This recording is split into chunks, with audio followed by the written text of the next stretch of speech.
Now, Luca will get to explore in more detail what it means to be a restaurant manager.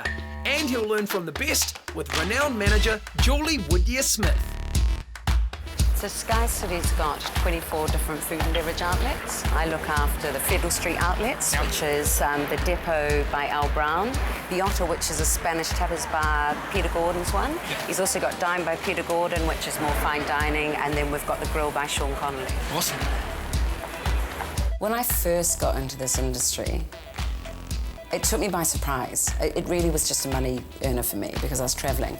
I was surprised how much I enjoyed it. And I worked in every different aspect of the restaurants. I mean, I've gone in and I've been a kitchen porter, I've been a host cashier, I've been a bartender, I've done everything, you know, I've exhausted it all. And I just enjoyed every aspect of it.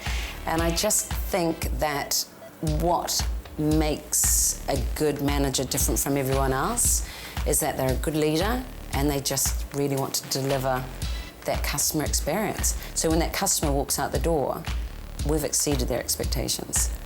So it's down to work for Luca, and his waiting skills are put to the test by Julie at Sky City's Orbit restaurant. Right, Luca, I started as a waiter, and the first thing I do when someone hasn't worked in the industry before is see if they can carry 3 plates. All right. But just to make it additionally tricky, I've put some water in it.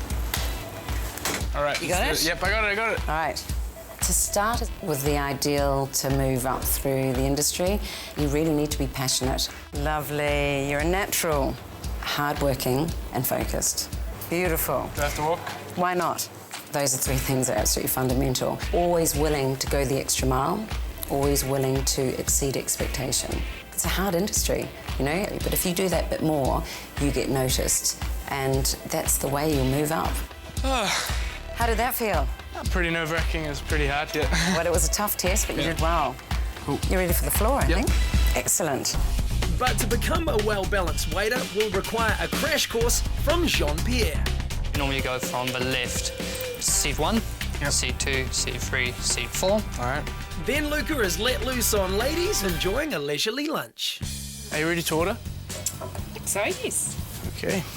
I'll have the salmon, thanks. Lemon garlic chicken, please. Try the snapper, please. Awesome. Is there anything else? No, that's thank you. Thank you. Good, thanks. It's very good for your first time. Just next time, try and keep it formal. Don't use something like sweet or some. Even better, it's really good. We're on our way to another restaurant. As a manager, I helped set up. She's a bit of a rock star. Awesome.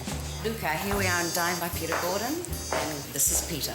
Hey, Peter, how are you? Very good. How are you? I'm good, thank you. What kind of qualities do you look for in a restaurant manager? Well, the restaurant managers are really important, Rob, because they're the, I suppose, the interface between the management of the kitchen, the management of the floor, and the customers. So they've got to be a troubleshooter. They've got to be smart. They've got to be bright. They've got to look good. They've got to have great use of the English language. They need to be able to be conversational. They need to have a good wine knowledge, good food knowledge. It's a combination of United Nations peacekeeper and a supermodel and somebody who's bright and breezy. All right. And Luca will get the chance to work in another fine dining experience. This is the Grill by Sean Connolly. Yep. So the first thing you do as a manager, you just come in, just make sure that all the staff are set up as they should be. There's an enormous amount of setup prior to a shift, just restocking all the wait stations, checking the menus, checking the tables, etc., etc. So you just want to make sure that the staff are ready prior to service, prior to briefing. Yep. So this place looks pretty busy already. What are they preparing for? They're preparing for a busy lunch. Oh, okay. Yeah, so they're already actually doing the job. It's a pretty well-oiled machine. Chef, ready for a briefing? Okay, team, quick briefing. To make sure there's harmony in the team, I always make sure there's open communication. I meet with the teams and have one-on-ones with them. It's a really important time for them to be able to open up if they've got frustrations, whether they're not enjoying their shift pattern or whether, you know, they got incorrectly paid or someone's bothering them or they're feeling bullied. Any of that needs to be addressed. And the sooner you address it, the better it is for the team. Guys, so if you go and check your sections, that would be great. Have a brilliant shift. The grill fires up for lunch, and Julie's management style gives Luca the confidence needed to be a good waiter. Here is your king crab and your ribeye rare. Thank you very much. My key to managing staff is to keep open communication, be really approachable, and to empower them. How's it going? Fine. Have you checked back on 27? No, I haven't. I'll go do that now. Great.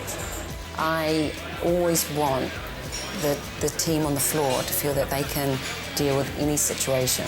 How are you enjoying your meals? Actually, I'd ordered a rare steak, and this is more of a medium rare. Well, would you like me to send that back to the kitchen for you and have it remade? So if there's a complaint at a table, they should be able to actually handle that complaint there and then. They need to feel empowered that they can handle anything. No, look, you know what? It's fine. This is tasty and it's tender, so it's fine. Okay. My apologies. How are they? The customer at position 1 is unhappy with the steak. He asked for rare and he got medium rare. Did you offer to take them back to the kitchen? Yes, I did.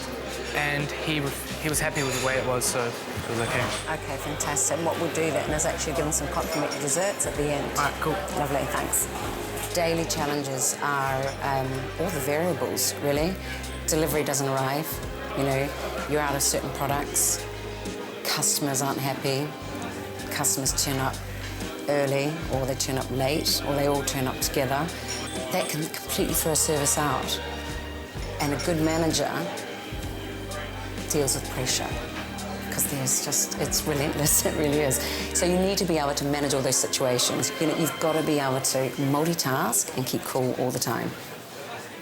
These are complimentary sweets for your inconvenience earlier. Oh, wow. Thank you, that's lovely. Thank you so much. You're very welcome. I hope you enjoy them.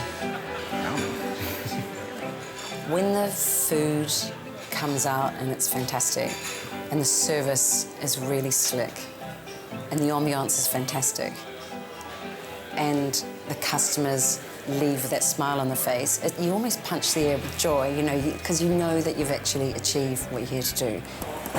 How did they enjoy that? They were over the moon. Fantastic. For me, that's the most important thing, is the customer have a great experience. Yep, I think they will. Well done. I've learned that being a restaurant manager is actually a really tough and a really intense job. It takes a lot of different skills and a lot of determination to slowly work your way up from the bottom to the top. No matter what your level of experience, SkyCity offers training so that while you're working, you can progress towards the position of a restaurant manager. As a restaurant manager, you will need excellent interpersonal skills, meaning extensive customer service and experience leading teams, ideally within the hospitality field or similar businesses. You will also need in-depth knowledge and experience across a variety of cuisines and service styles, and strong financial experience. A current general manager certificate is essential, however SkyCity will organise the training and pay for it.